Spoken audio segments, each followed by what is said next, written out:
Olá, alunos!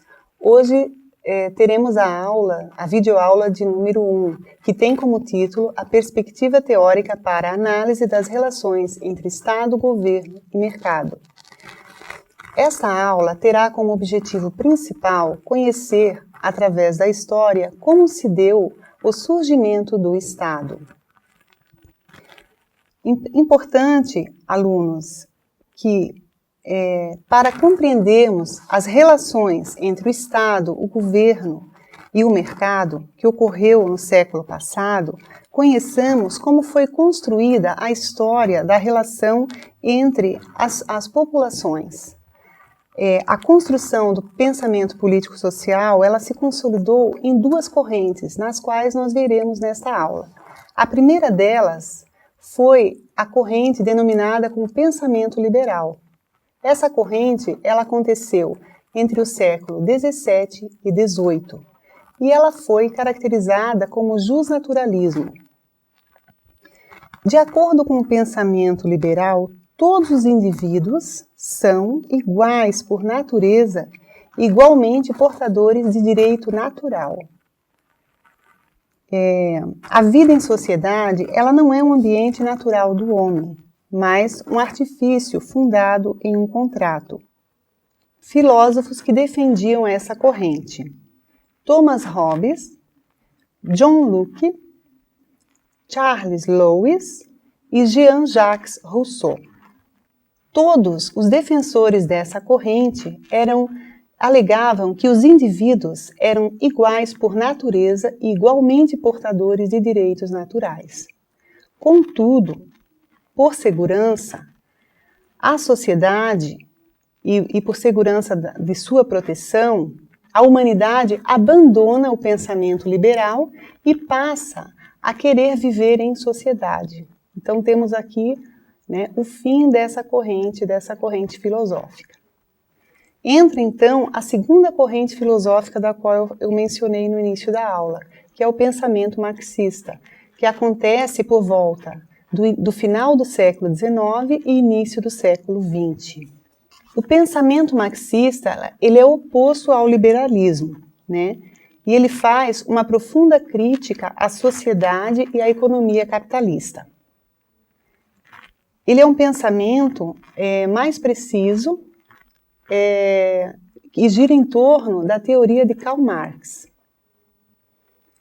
Segundo Karl Marx, o que influenciava a história da humanidade era a questão das relações entre as classes trabalhadoras. Na teoria de Marx, ainda, a classe dominada seria a razão pela qual surge o Estado. Então, segundo Karl Marx, o conceito-chave do pensamento marxista seria definido pela inserção do processo produtivo resultante da divisão social do trabalho. Para Karl Marx, a divisão social do trabalho era denominada como modo de produção.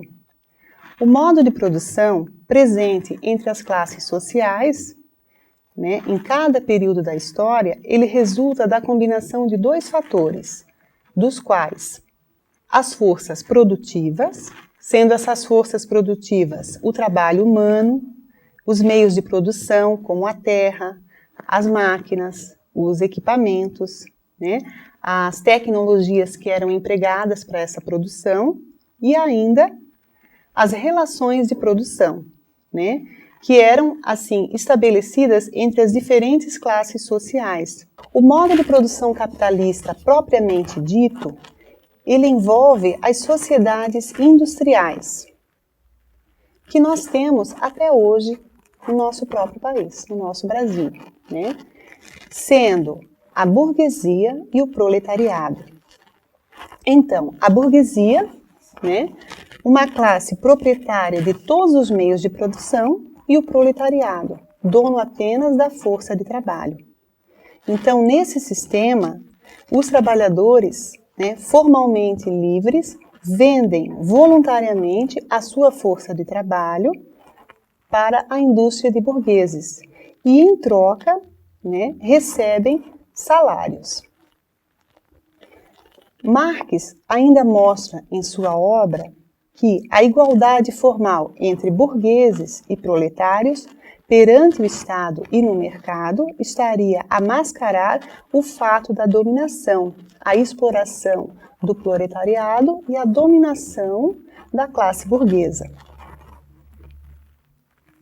Termino a minha aula com uma fala de Karl Marx, onde ele coloca que em uma sociedade de classes sempre haverá a ditadura de uma classe dominante.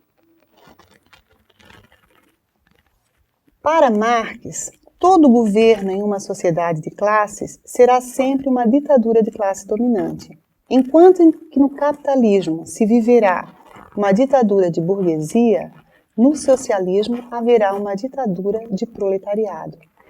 E ainda, o capitalismo ele é essencialmente um processo de intensa mudança.